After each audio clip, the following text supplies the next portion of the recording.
irmãos e irmãs em Cristo, prezados amigos do núcleo das aldeias de vida de Campo Belo. Hoje nós celebramos o 29º domingo do tempo comum. E neste dia, a Igreja nos apresenta para reflexão uma passagem do Evangelho segundo São Mateus, capítulo 22, versículos 15 a 21. E nesta passagem do Evangelho, nos mostra que os fariseus enviaram alguns discípulos deles, juntamente com os partidários do rei Herodes, para armarem uma enrascada para Jesus. Os discípulos dos fariseus então chegaram a Jesus com algumas palavras de adulações, dizendo a Jesus: Mestre, sabemos que és verdadeiro e que de fato ensinas o caminho de Deus.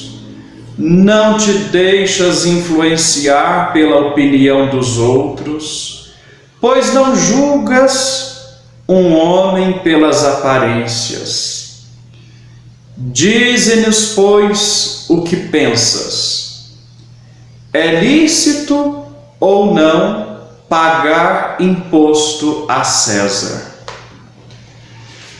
Percebemos claramente nesta passagem, irmãos e irmãs, que estas pessoas chegaram a Jesus com essas adulações, e por detrás de todas essas adulações estavam escondendo a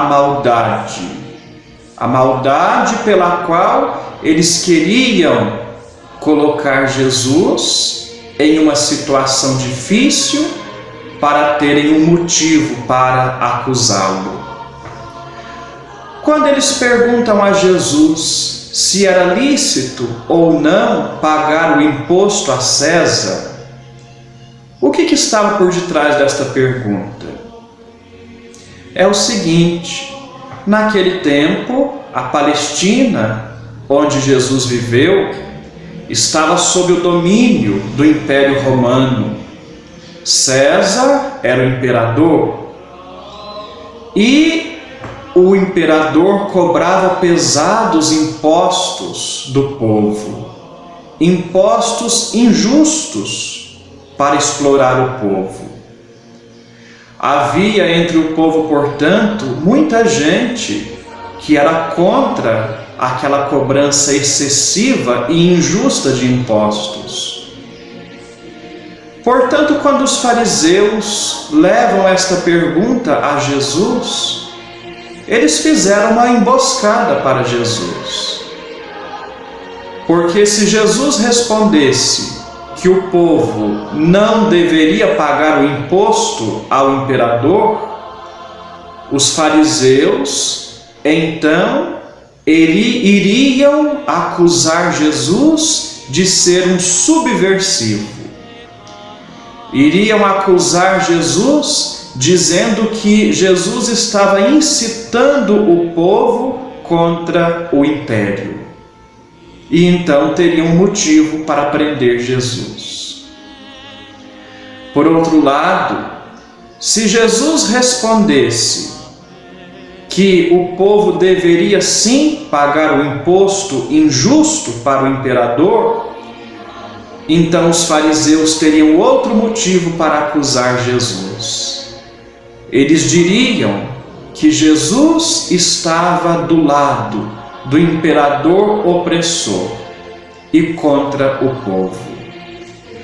Portanto, vejamos a maldade destes fariseus quando levaram esta pergunta para Jesus. Jesus então respondeu a eles: qual é a figura e a inscrição que está na moeda para ser paga em imposto? Então responderam: a figura que está na moeda é de César, do imperador, Jesus então sabiamente respondeu: dai a César o que é de César, e a Deus o que é de Deus. Esta resposta de Jesus é muito profunda. Primeiramente, quando Jesus diz para dar a César o que pertence a César e a Deus o que pertence a Deus, então surge uma pergunta: o que pertence a César para ser dado a ele, ao líder político, e o que pertence a Deus para ser dado a Deus? Ora, o que pertence a Deus são todas as coisas deste mundo. Deus criou todas as coisas. Portanto, tudo pertence a Deus. Se formos, portanto, dar a Deus o que é de Deus e a César o que é de César, tudo é de Deus. Portanto, nada é de César, nada do que foi criado. Por isso, se César ou o líder político está administrando as coisas, cuidando das coisas, ele deve ter muito claro em sua consciência que tudo aquilo que ele administra não lhe pertence. Pertence a Deus, e Deus criou para todos.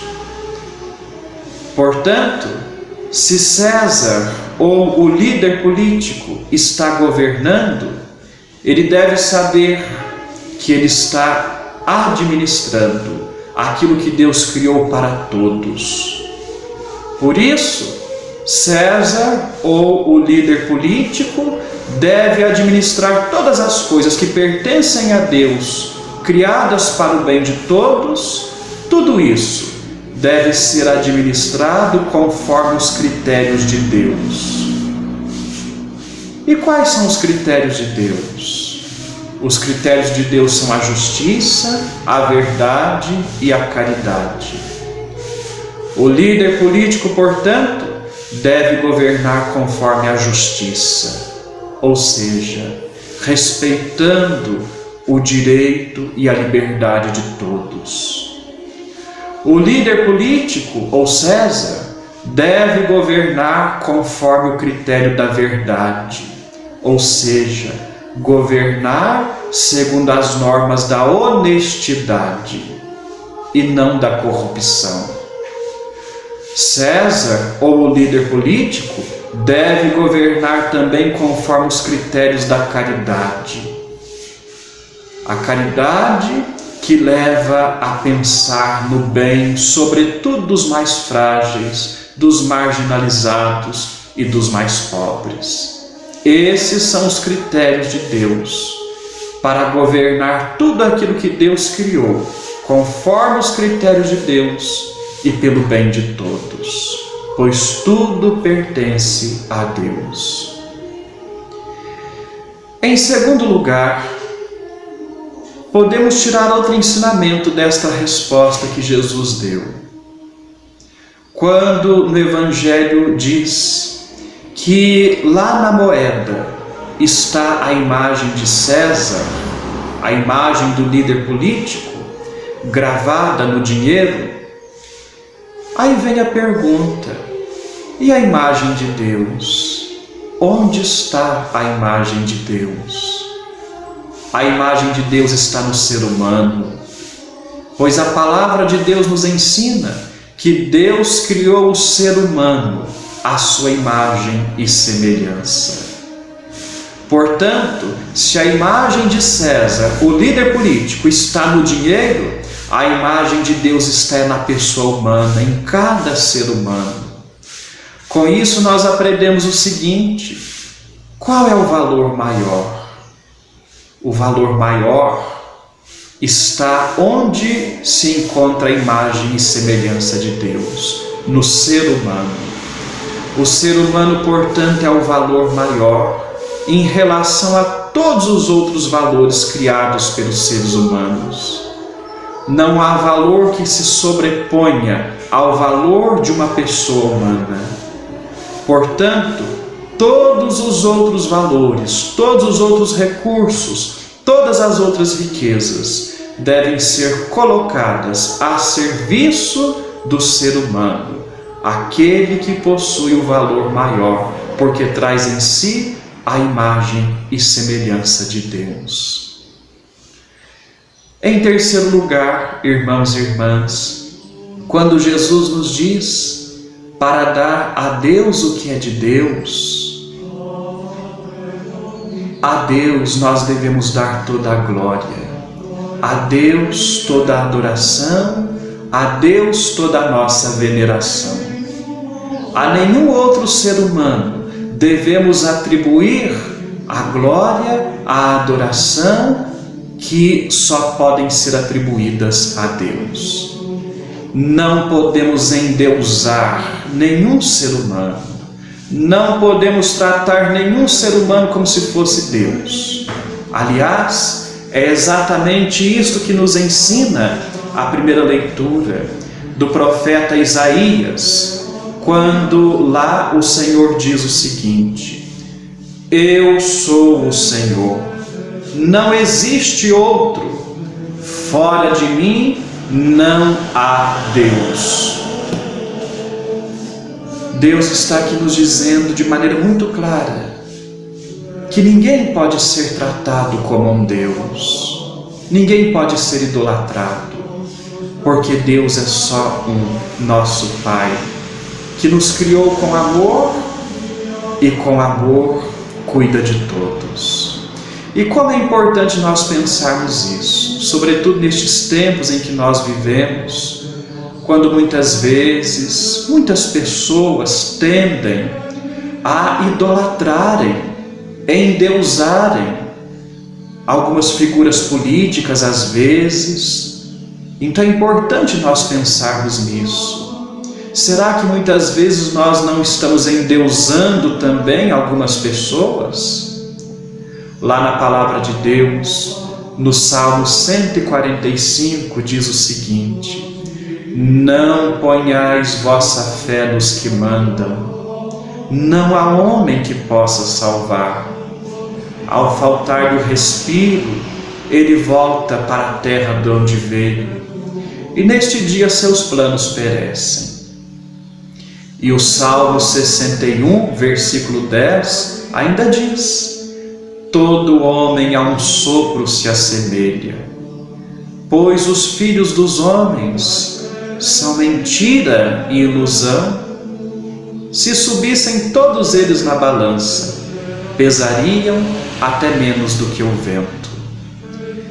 Este ensinamento da palavra de Deus nos ajuda, portanto, a pensar sobre a quem estamos realmente prestando a veneração e a admiração que devemos prestar somente a Deus.